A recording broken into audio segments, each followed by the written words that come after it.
안녕하세요. 저는 4번의 이혼과 5번의 재혼을 한 70세 여성입니다.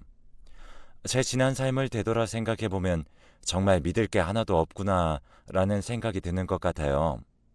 어떤 사람들은 그렇게 많은 이혼과 재혼을 했을 정도면 저한테도 문제가 있다고 하는데 지금은 참한 며느리와 손녀, 손자를 두어 행복하게 살고 있지만 가끔은 제 아들이나 지금 5번째로 재혼한 남편이 어딜 다치거나 일이 잘 안 풀리면 다 제 탓인 것만 같아 마음이 답답할 때가 너무 많습니다. 그래서 여기에 제 사연을 말하면 다른 사람들에게 제 인생이 어떠했는지 판단해 줄 분들이 많으실 것 같아 이렇게 사연을 보냅니다. 어릴 때부터 이야기해 보자면 저희 집은 신발 장사를 해왔습니다. 시골에서는 고무신이나 집신을 팔다가 나중에 제가 30살쯤 됐을 무렵인 80년대 스포츠 운동화가 인기를 끌게 되었고 몇 수 앞을 내어다본 아버지는 어렵지 않게 운동화 사업까지 하게 되었습니다. 지금까지도 국민 운동화로 불리고 있다고 하더라고요. 지금처럼 젊은이들이 신을 만한 운동화는 아니지만 아주 기본적인 디자인으로 예스러움이 묻어 있고 싼 값에 팔고 있기 때문에 최근까지 제가 경영을 하다가 이제는 제 아들들에게 경영을 물려주게 되었죠. 어쨌거나 아버지는 유독 손으로 만드는 것들을 잘했고 동네에서도 만능 제주꾼으로 통하셨습니다. 그래서 학교를 가도 부잣집 따님이라는 별칭이 붙었었고 그래서 이제 저희 집안 때문에 저에게 다가오는 남자들이 없었어요. 그러다가 19살 9월 무서운 여름이 지나고 제법 선선해진 가을날 동네에 마시를 갔는데 우연히 징겁다리 쪽 강변에 앉아 꽃을 걷고 있는 제 또래 남자아이가 보이더군요. 그런 모습 자체가 저에겐 호기심의 대상이었기에 저는 다가가서 "얘, 그건 무슨 꽃이니?" 하며 물으니 남자아이는 엉덩방아를 찢더니 금세 일어나 꽃을 뒤로 숨기며 "이건 그냥 내가 지은 이름인데 강변꽃이야. 나도 이름은 잘 몰라." 라고 하더라고요. 그 모습이 어찌나 제겐 신선했는지 모르겠어요. 그 남자아이와 이야기를 하다 보니 그 남자아이는 저보다 1살 위였는데 집안에 돈이 없어 여기저기 힘쓸 일이 있으면 일을 해주고 푼돈을 받으며 생활을 하고 있다고 하더라고요. 뭔가 마음 한편이 짠하기도 하고 한편으로는 그런 생활을 하면서도 뭔가 씩씩해 보이고 명랑해 보이는 면이 보여 친구를 하자고 했었죠. 그 남자아이는 "나 너네 집 얼마나 잘 사는지 안다? 동네에 소문이 자자한걸? 그런 너가 나랑 친구를 한다면 부모님이 싫어하실 거야. 그냥 앞으로 마주쳐도 모르는 척하고 지나치자." 라고 하며 뜀박질을 하면서 가버렸습니다.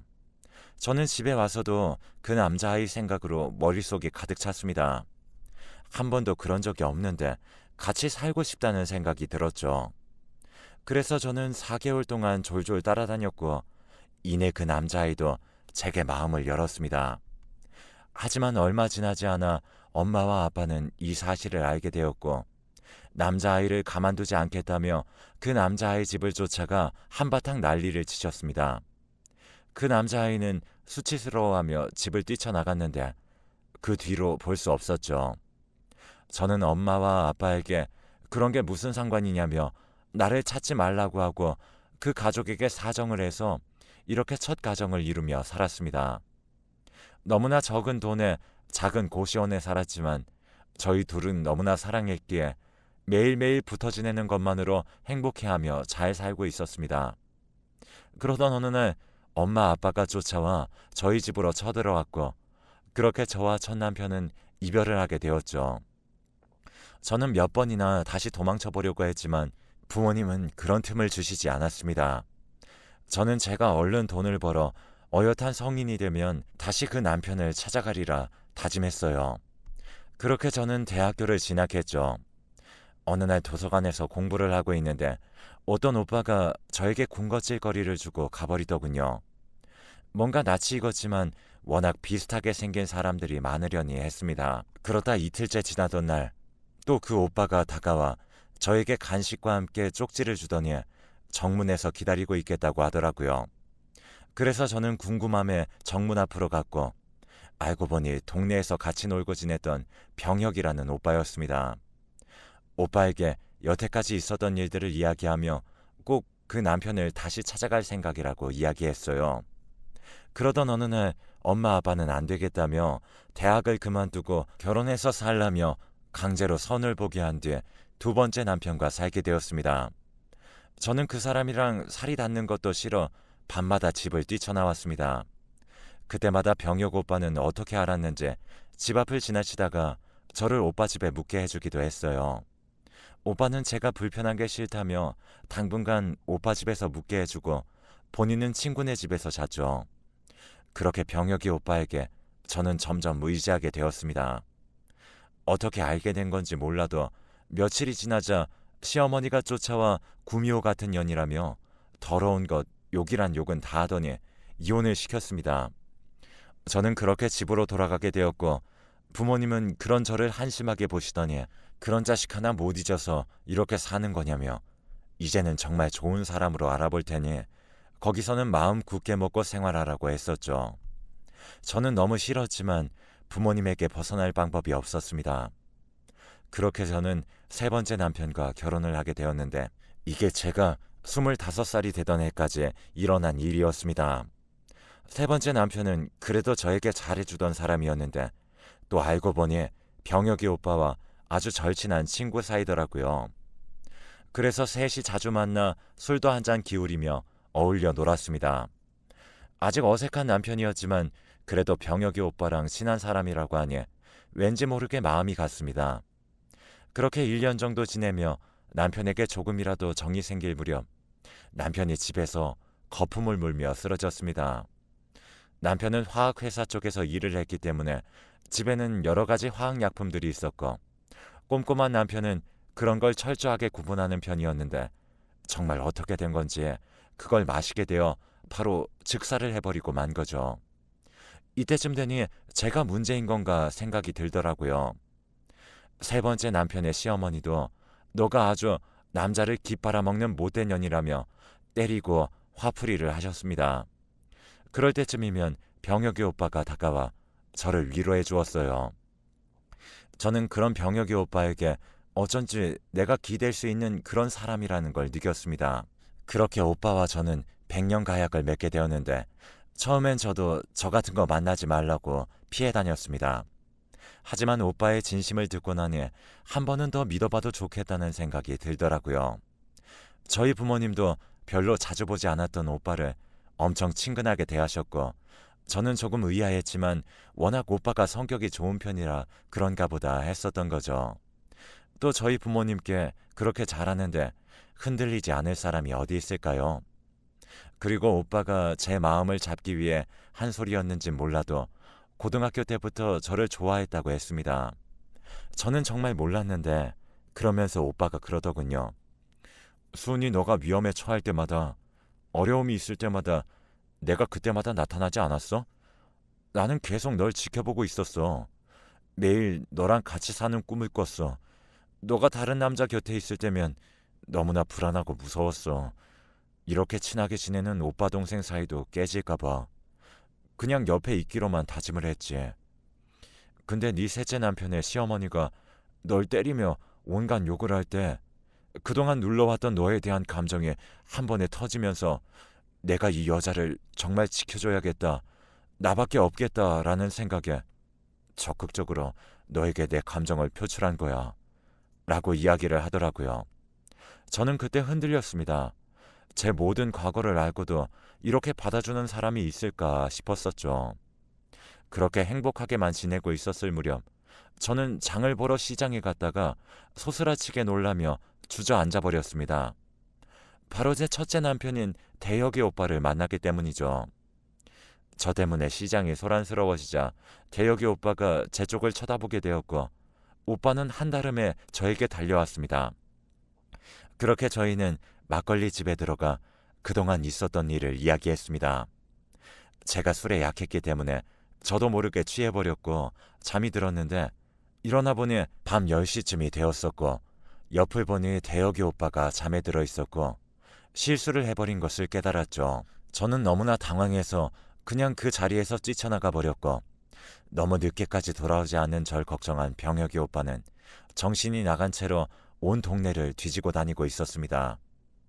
솔직하게 말할 용기가 없었던 저는 그냥 아는 언니를 만나 술을 마셨는데 그 언니 집에서 잠이 들어버려서 이제 막 오는 길이라고 했죠. 남편은 다행이라며 저를 부둥켜 안더니 의미심장한 말을 했습니다.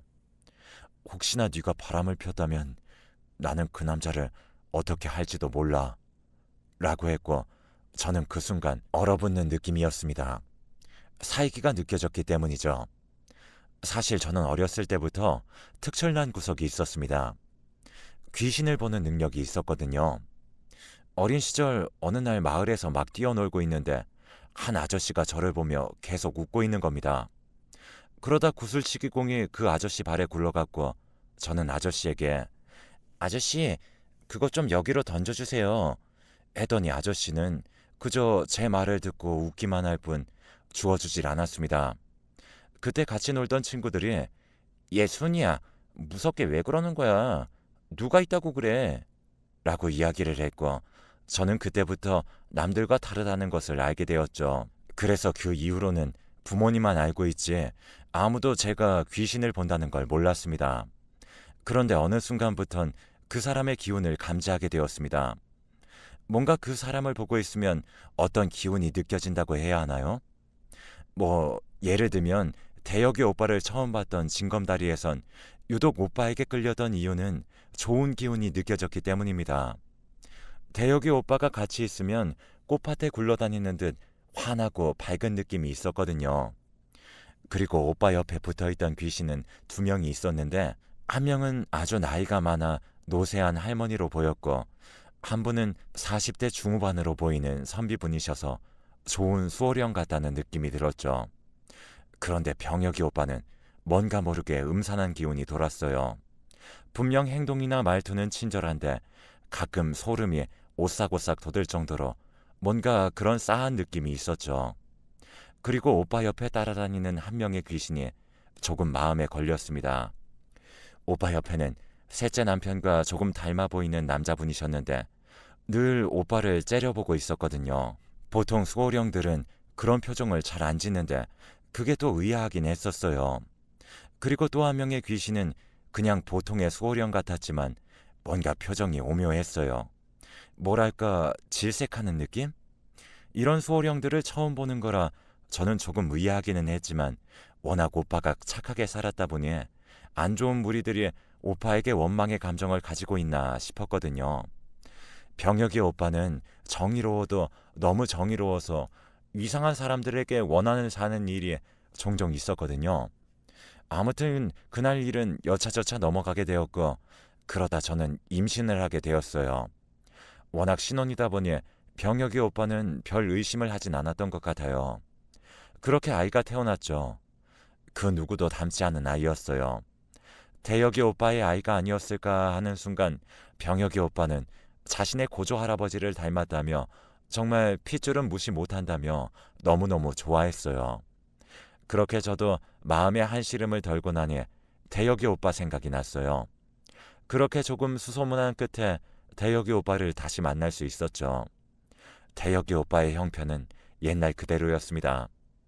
저와 그렇게 하룻밤을 보내고 나서 벌을 받은 것 같다며 와이프가 얼마 지나지 않아 죽었다고 했죠.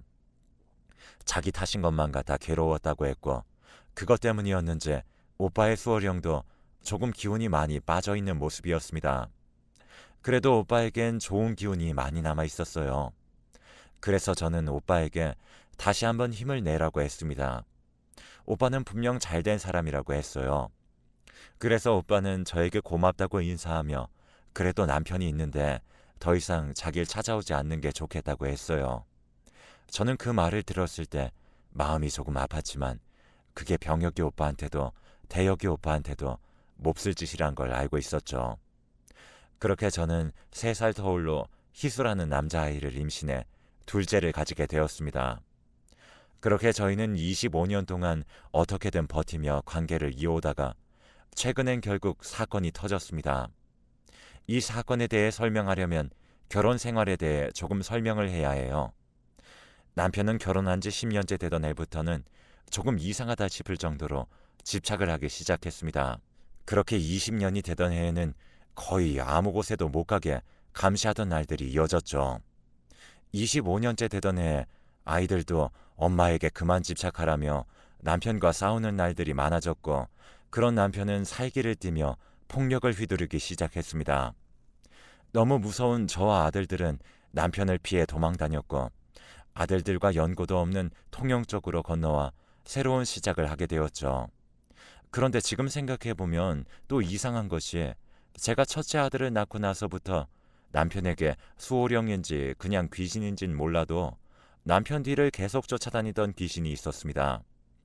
젊은 여자 귀신이었는데 검은 기운이 가득한 여자였었죠. 저는 이 사실을 남편에게 말하면 불안해할 것 같아 말하진 않았지만, 가끔 남편을 쳐다볼 때면 그 여자가 눈에 들어와 남편을 제대로 쳐다볼 수가 없는 날들이 많았습니다. 어떨 땐 소스라치게 놀랄 때가 있었는데, 제 첫째 아들을 그 검은 여자가 가만히 들여다보고 있었다는 것이었습니다. 어떤 날은 말을 걸기도 했지만, 귀신들은 제 말을 못 듣는 건지 모른 체를 하는 건지 모르겠지만 전혀 대화를 할 수가 없었습니다. 어쨌거나 남편에게는 이유 모를 귀신들이 계속 늘어났었고, 그런 영향이 저에 대한 집착으로 이어졌을 거라고만 생각을 했었죠. 그러던 어느 날 퇴근하고도 남을 시간인데 첫째 아들이 퇴근을 하지 않는 겁니다. 회사에 전화를 해도, 아들에게 전화를 해도 받질 않았죠. 불안한 마음에 뉴스만 보고 있는데 제 첫째 아들인 태수가 뉴스에 나왔습니다. 바다에 빠졌다는 뉴스를요. 저는 믿을 수가 없었어요. 너무 밝고 활발한 아이였거든요. 자살수가 보이는 사람들은 그런 귀신들을 이끌고 다니는데, 태수는 그런 귀신들이 전혀 보이지 않았거든요. 그래서 저는 자살이 아닐 거라는 확신이 들었습니다. 그렇게 장례를 마무리할 즈음 병혁이 오빠가 어떻게 알고 찾아왔습니다. 안 본 사이 더 소름 끼치게 변했더라고요. 사람의 몰골이 아니었죠. 저의 손을 잡고, 그리웠어 순이야. 내가 미안해. 내가 다 잘못했어. 내가 너를 너무 사랑했던 거라고 생각하면 안 될까? 너가 언젠가 나를 떠나버리지 않을까? 매일 노심초사했어. 그래서 그런 거야. 순이 너를 너무 사랑해서. 라며 광기 어린 눈으로 저를 쳐다보더군요. 그 순간 저를 붙잡은 남편의 손이 시꺼멓게 물든 것처럼 보였습니다. 거기엔 바닷물 냄새가 났죠. 저는 설마 했습니다. 자기 아들인데 어떻게 그럴 수 있겠냐 싶었어요. 그 순간 죽은 태수가 아빠 뒤에 나타나 괴로워하는 겁니다. 그러면서 살기를 띤 눈으로 병혁 오빠를 쳐다보고 있었습니다. 저는 너무 놀라 병혁 오빠에게, 미쳤어? 어떻게 그런 짓을 해? 오빠가 그런 거야? 라며 소리를 질렀더니, 병혁 오빠는 순간 눈빛이 돌변하더니 저에게 귀 근처에 속삭였습니다. 어떻게 한 거야? 라고 말이죠. 그리고는 저를 무서운 눈으로 쳐다봤습니다. 저는 입을 틀어막으며, 죄값 받아. 어떻게 그런 짓을 해? 하며 악을 질렀는데, 그 순간 병혁이 오빠는, 태수, 어차피 걘 내 아들도 아니잖아. 그리고 걔 네 아들도 아니야. 라고 이야기를 하는 게 아니겠어요. 그러면서 저의 손을 꼭 붙들고, 그러니까 왜 그런 짓을 했어? 나밖에 모른다면서 왜 그런 짓을 했어? 빨리 다시 집으로 돌아가자. 라며 미친 사람처럼 절 끄집어내려고 했습니다. 그때 둘째 아들의 신고로 남편은 잡혀가게 되었고, 저는 재수사를 요청했습니다. 그렇게 남편은 징역살이를 하게 되었죠. 그런데 경찰 수사 과정에서 저는 놀라운 이야기를 듣게 되었습니다. 남편은 이번이 두 번째였다고 합니다. 남편 입으로 고백했다고 하더라고요. 제정신이 아니라 확실하진 않지만 저의 세 번째 남편이었던 사람, 화학회사를 다니던 그 사람을 자신이 했다고 시인을 했다더군요. 워낙 막연하게 지내던 사이라 저희 집을 자주 왕래했었기에 아무런 의심도 하지 못했던 겁니다. 세 번째 남편이 자주 마시는 레몬물을 남편만 마시던 물병에 따로 두었었습니다. 이를 안 병혁 오빠는 거기에 뭘 넣은 거죠. 당연히 경찰들은 워낙 화학약품이 많아서 본인 실수로 죽었다고 수사 종결을 했었고요. 저는 세 번째 남편의 시어머니를 찾아가 이 사실을 알려드렸습니다. 그러다가 제가 소스라치게 놀랐어요. 집에 있던 가족 사진에서 한 남성을 가리키며 누구냐고 여쭤봤습니다. 그랬더니 어머니는 그건 자신의 아버지라고 소개를 하는 겁니다. 병역실을 쫓아다니면서 째려보고 다녔던 그 남성분이셨습니다. 아마 그 사실을 한 할아버지의 영혼이 그 사실을 알려주려고 했던 것 같네요. 그러다 보니 그 검은 여자도 생각이 났습니다. 아직 확실한 건 아니지만 첫째 아들인 태수의 친모거나 할머니였던 것 같습니다. 그리고 수소문 끝에 첫째 남편이었던 대혁이 오빠를 찾아갔어요. 아내의 이야기를 해주어야겠다 생각이 들었기 때문이죠. 오빠에게 연락을 해 카페에서 만나자고 했고 오빠는 알겠다고 하며 약속한 날에 카페에서 만났습니다. 아빠를 데려다 주겠다고 나섰던 아들은 카페 앞까지 대혁이 오빠를 데리고 왔습니다. 그리고 저에게는 인사만 하고 돌아갔지만 전 그 아들에게 눈을 뗄 수가 없었어요. 어딘가 모르게 저와 너무 닮았다는 생각이 들었거든요. 저는 이마에 조금 불뚝 튀어나온 점이 있습니다. 그게 보기 싫어 나중엔 시술을 해 지워버렸지만 그 아들에게 저와 똑같은 점이 있었습니다. 소스라치게 놀라는 저에게 대혁이 오빠는 나를 너무 많이 닮았지? 라고 물어보더라고요. 그래서 저는 오빠 어떻게 된 거야? 전 와이프 사이에서 낳은 아들이야? 했더니 오빠는 아니 그 사람과는 아이가 없었어. 사실 결혼한 지 얼마 안 되었을 때 와이프가 자살을 했거든. 문자만 남기고 죽었는데 나한테 영문 모를 말만 남기고 자살을 했어.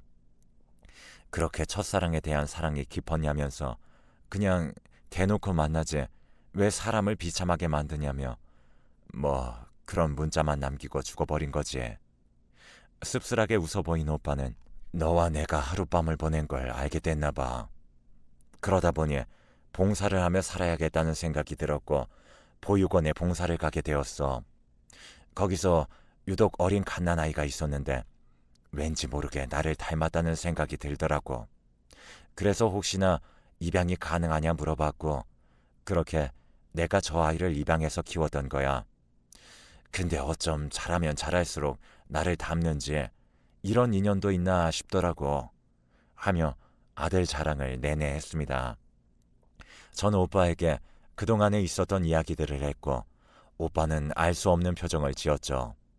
그러더니 제게 너한테 정말 못할 짓인 거 알지만 혹시 모르니 우리 유전자 검사를 해보는 게 어때? 라고 물어보더군요.